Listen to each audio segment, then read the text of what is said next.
It's Friday night in the A, and you know what that means. Kelly Price and Tori McElhaney coming at you on Rise Up Tonight, presented by AT&T. Anything big going on this week in Atlanta? Anything new going on? It's been just such a quiet week. I don't even know. This has simultaneously been the longest and shortest week of my entire life. My entire existence has been this week.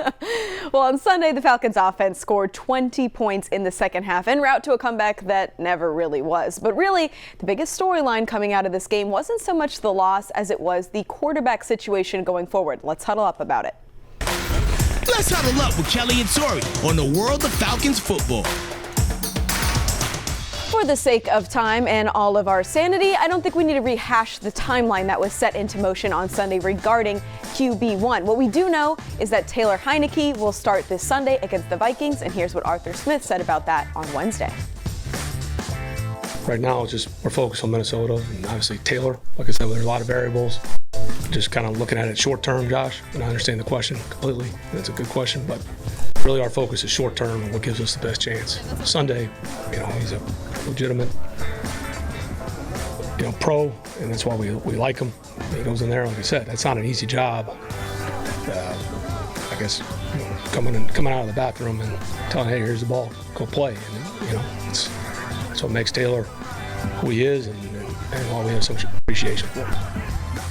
Clear as mud, right? Well, we don't know what the variables are that he's talking about there. We don't know what the long-term plan may be, but here's what we do know. Desmond Ridder has been cleared to play after being evaluated for a concussion before the second half Sunday in Tennessee. He was cleared then, and he still remains cleared with no follow-up work needed. So he's cleared now as well, and yet the Falcons are turning to Taylor Heinicke, who seemed to provide a spark in a lifeless offense in Nashville. So what do you kind of make of all this, Tori? Honestly, that the Falcons need a win, and they're trying to find their best option at quarterback to get them said win. Look, they're 4-4. They've been sitting right around 500 for a while now. They haven't been able to string together a lot of wins, and that's something you have to do if you want to be atop the division in December and January. The Falcons have 2 weeks until the bye, so the way that I see it, if you want to give Taylor Heinicke some live reps and then reevaluate where the quarterback room stands after the bye, personally, I think that's kind of what you do.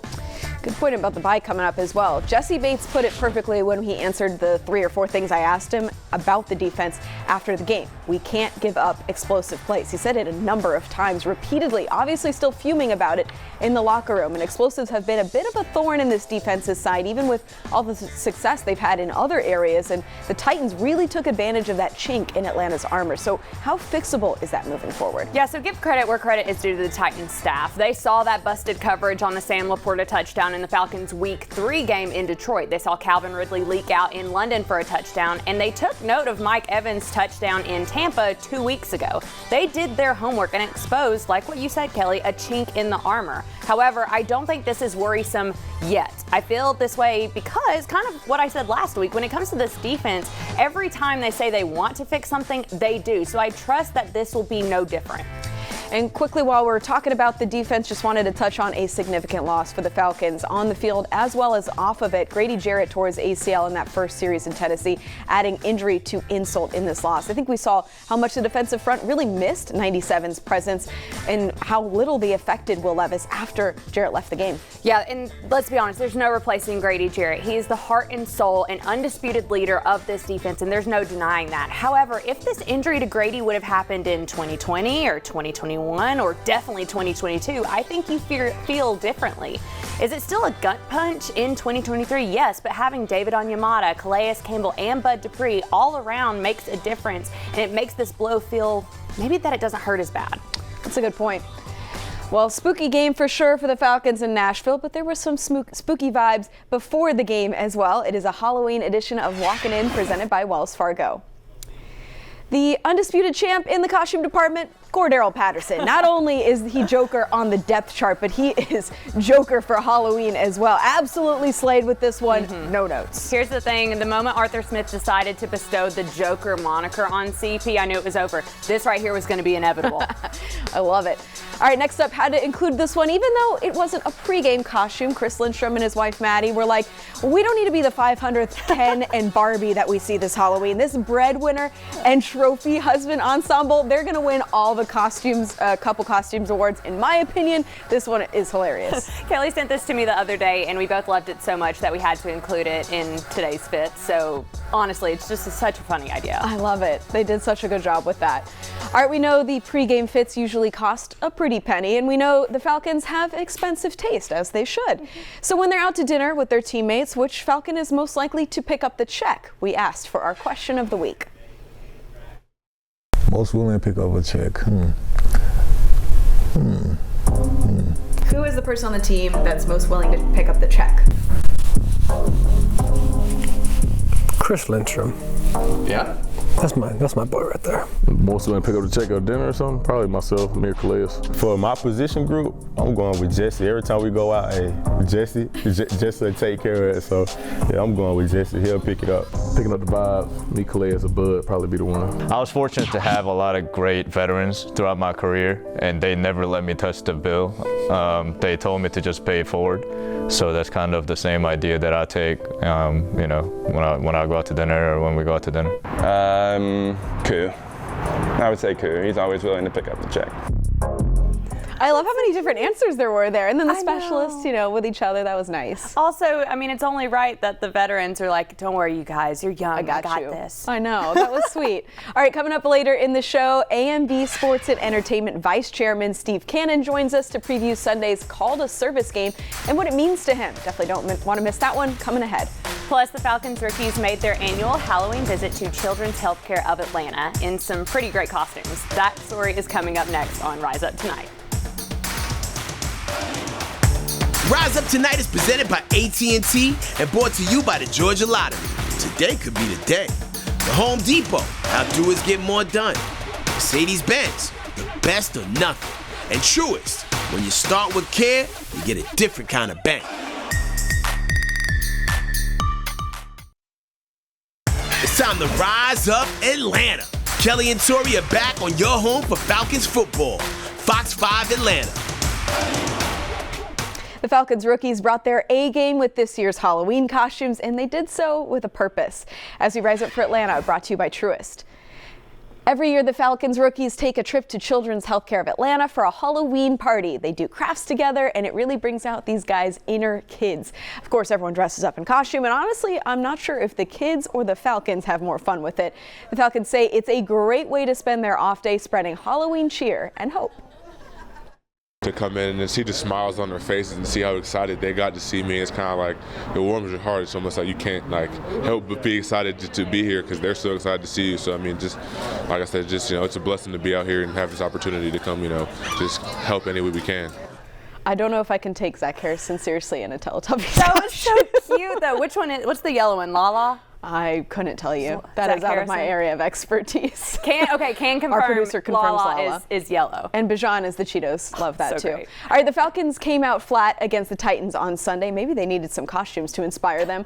Straight up, they were flat in all phases of the game. And in your notebook this week on AtlantaFalcons.com, you wrote about how we've just got more questions than answers about these Falcons heading into Week 9. Right, and yeah, let's kind of go through some of the highlights of these. The Falcons are without Grady Jarrett for the rest of the season. How does that affect the defense? Speaking of the defense, for the first time all season, they got last week against Tennessee, as Calais Campbell said. How do they respond? And boy, oh boy, where does the quarterback conversation in Atlanta go from here? What will Taylor Heinicke do in his first Falcon start? How will Desmond Ridder respond? It may be the midway point of the season, but there are so many questions that I have about this team. Right. We'll see how it goes this week and if any of those get answered. To be fair, our viewers may also have some questions about you and I, Tori, after a tough week of prognostications on Friday night last week. But it is a new day. It is a new week of hot takes, and it is upon us. Stick around later on in the show for that. Plus, this Sunday's Call to Service game means a lot to many members of the Atlanta Falcons, including this week's special guest, Steve Cannon. Don't miss our In the Nest interview coming up next. It's almost game time, Falcons fans. When the Falcons sack the opposing QB at home, you'll score a BOGO free Big Zack snack meal the day after the game. Valid online only at Atlanta area stores. Welcome back to Rise Up Tonight. Let's head in the nest with Kelly, Tori, and this week's special guest, brought to you by Mercedes-Benz. In the nest this week is Steve Cannon, who is the vice chairman of AMB Sports and Entertainment. Thanks so much for joining us. Thanks for the time. We really wanted to talk about this call to service game. It's not called Salute to Service anymore, which is a big push you guys have been making as the Falcons organization. I know you're a big part behind it. Can you kind of explain the thinking there of kind of rebranding that name? Sure. So the NFL has done an amazing job over the last, I'm not exactly sure, let's call it 10 years, doing Salute to Service, which has been incredible. It's served the military, essentially takes the powerful platform that is the NFL and shines a spotlight on service and sacrifice, always right around Veterans Day. And while it all feels great that, we say thank you for your service, we don't want that to become almost trite in our society where we thank people, but we don't really do anything to actually help them. And here's one of the challenges along the way. By sincerely trying to drive Salute to Service into our organization and in all of our conversations with the military, we found that they're facing a really big problem. And that problem is signing people up to raise their hand in service to their country. So recruitment is down all over the country. So what we are trying to do this weekend is pivot, build on everything that Salute to Service has stood for, but now we're calling it Call to Service. So it's a little bit more of a call to action, highlighting all the virtues that are associated with service to country, all the things that our young folks that might be facing decisions on college and education and jobs, how might they consider potentially starting their lives, their careers in service to country? So that's why we are pivoting, trying to enter into a more nuanced dialogue around call to service. And that's what we're going to showcase this weekend on the field at Mercedes-Benz Stadium. You also took some players, including Lorenzo Carter, Younghoe Koo, Arthur Smith, Ryan Nielsen also went to Germany, Romania, Bulgaria on a USO trip this offseason. So you guys took this all the way overseas. Talk about that trip a little bit and what that meant to see, and even further, kind of what you're talking about there, and even further, immersion into that.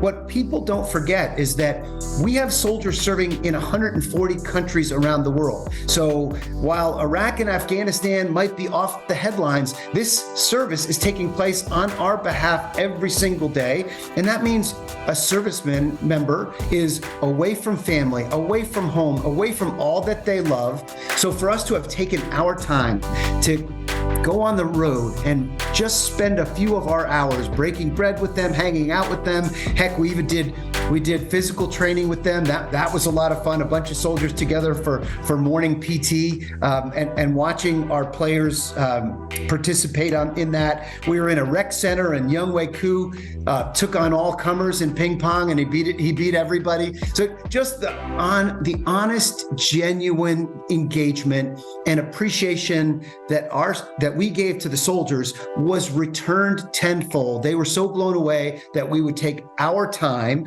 to get over there to spend time with them. So it was maybe one of the coolest moments in my entire career, just to be part of that moment of gratitude, moment of giving back and saying thank you. Even over Zoom, I can see how much this means to you. Can you explain a little bit about why this is such a deep passion project for you?